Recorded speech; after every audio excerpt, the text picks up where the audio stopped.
Kalau gigi. Tapi saya boleh cerita kalau kesehatan. Saya udah 15 tahun tidak pernah minum obat kimia. Oh iya? Ya. Jadi ini apa buatan, jamu dan sebagainya? Nggak pernah minum jamu. Nggak pernah minum herbal. Lalu dari mana Pak kalau sakit Pak? Ya sakit apa? Sakit paling Demam, flu, nggak pernah diobatin. tidur istirahat aja. Tidur istirahat. Panas demam dikit, ya nggak pernah diobatin, tidur aja. Iya benar. Gitu. Itu Saya percaya. saya lakukan itu. Because my mom also. Dan dulu saya adalah pelanggan dokter internis 15 tahun yang lalu. Nah berarti ada yang berubah dong? Yang dirubah. Apa yang dirubah? Saya pernah dulu saya demam tinggi panas.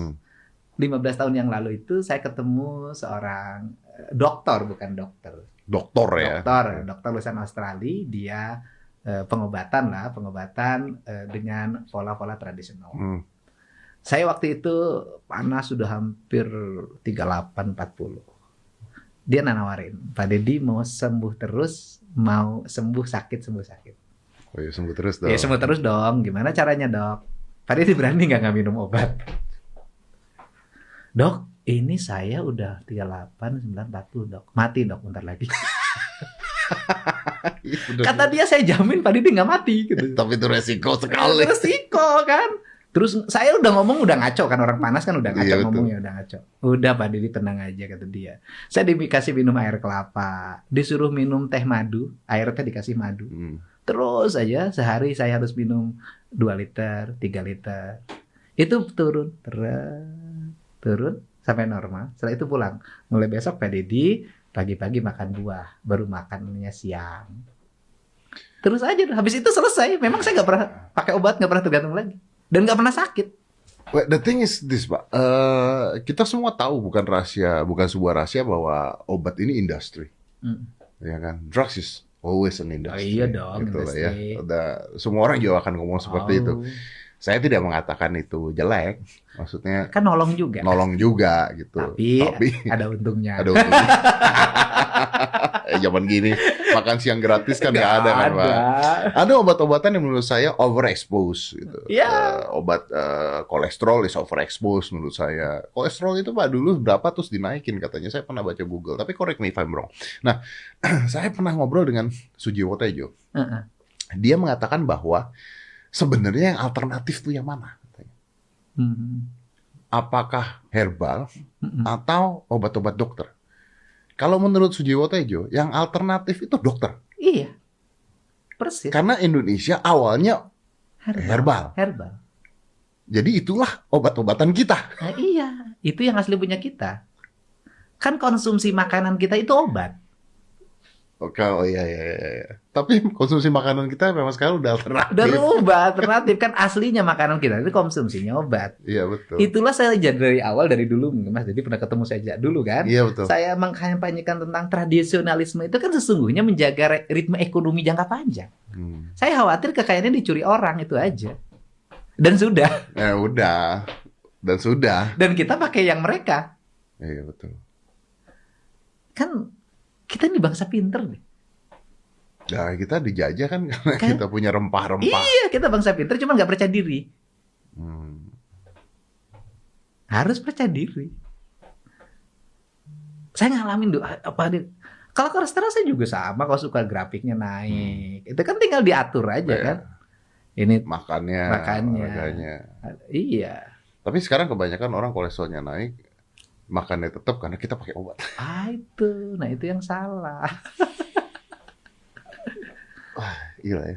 Tapi Pak, kalau saya nanya nih ya, I gonna shoot you with this, Pak. Okay. Bapak kan turun juga ke jalan, ya kan?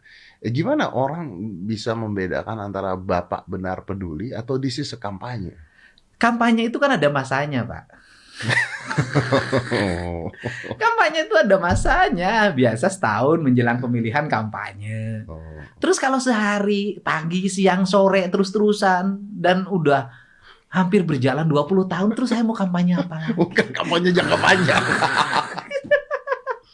Saya mau kampanye apa lagi gitu loh. Dan saya jujur aja, saya ngomong kebahagiaan saya di situ deh. Kebahagiaan di sana. Saya kebahagiaan saya di situ. Kalau orang ngomong spiritualitas saya di situ. Gimana? Tapi yang lu dapetin apa bro gitu maksudnya? Ya kebahagiaan. Kebahagiaan. Iya. Oke. Saya tuh penasaran gini, kan Bapak kan dulu di Purwakarta. Oke. Iya. Saya ingat banget saya pernah ke tempatnya Pak Deddy pada saat itu ya. Oke. Di Pendopo. Di Pendopo. And then sekarang jadi anggota DPR. Iya. Nah, jadi anggota DPR itu kan digaji Pak ya? Iya. Nah, atau jadi pejabat itu kan digaji. Gaji. Nah, menurut saya gajinya nggak cukup Pak. Makanya banyak yang korup. Ya cukup, tergantung kita menggunakannya. Tidak lah. Kan menurut saya Pak. Nah itu kan kalau misalnya kalau ngomong politik, mengandalkan pada aspek yang bersifat normatif, ya biayanya banyak Pak. I don't get it. Saya nggak ngerti. Ya gini loh, berpolitik mengandalkan 6 bulan menjelang pemilu. Ya biayanya gede. Biayanya gede pasti. Ya makanya itu. Maka harus balik dong. Makanya harus cari duit. Jadi orang harus kaya dulu baru berpolitik dong harusnya. Ya pada akhirnya begitu. Kalau mau mengandalkan 6 bulan menjelang pemilu, kampanye. Atau 3 hari menjelang pemilihan, kampanye. Tapi kalau kita hidupnya berbuat kebaikan, udah kampanye dulu. Sekuat apapun orang menggembur kita, publik tidak akan pernah salah dalam menilai. Udah brand kan? Iya. Ya udah kampanye duluan lah intinya. Kita dapat 2 dong di situ kalau ngomong keuntungan. Ya kan kita dapat 2. Dapat publik yang percaya dan dapat kebahagiaan. Tapi kan berbuat baik butuh modal, bro. Ya kan kita punya gaji dong. Gajinya nggak cukup, bro. Cukup. Gaji DPR cukup lah, dengan tunjangan segala macam cukup.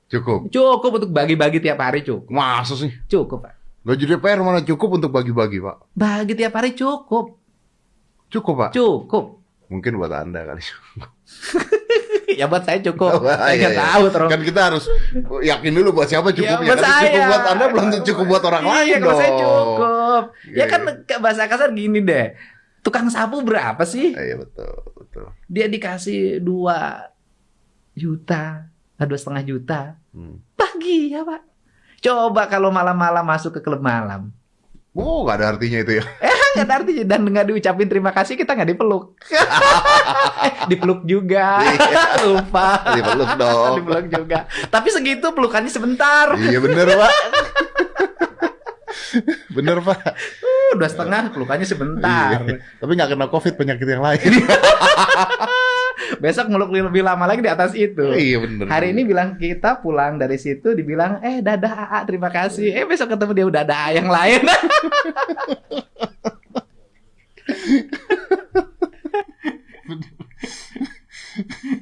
Tapi gini, untuk seseorang bisa begini, is that because of pengalaman hidup? Karena saya tahu Bapak tuh susah dulu. Iya memang susah Pak. Kalau cerita susah ya Allah. Itu inspirasi tentang kecintaan pada ibu itu karena kesusahan hidup saya. Bener gak sih Pak makan nasi sama garam? Iya. Saya ini, bapak saya itu pensiun dari tentara prajurit kader. Kalau sekarang itu prajurit kader itu istilahnya prajurit kepala. Palangnya 3, pangkat terendah. Terendah kan palang 1. Kedua palang 2, dan 3. Umurnya 28 tahun udah berhenti karena dia diracun oleh mata-mata Belanda.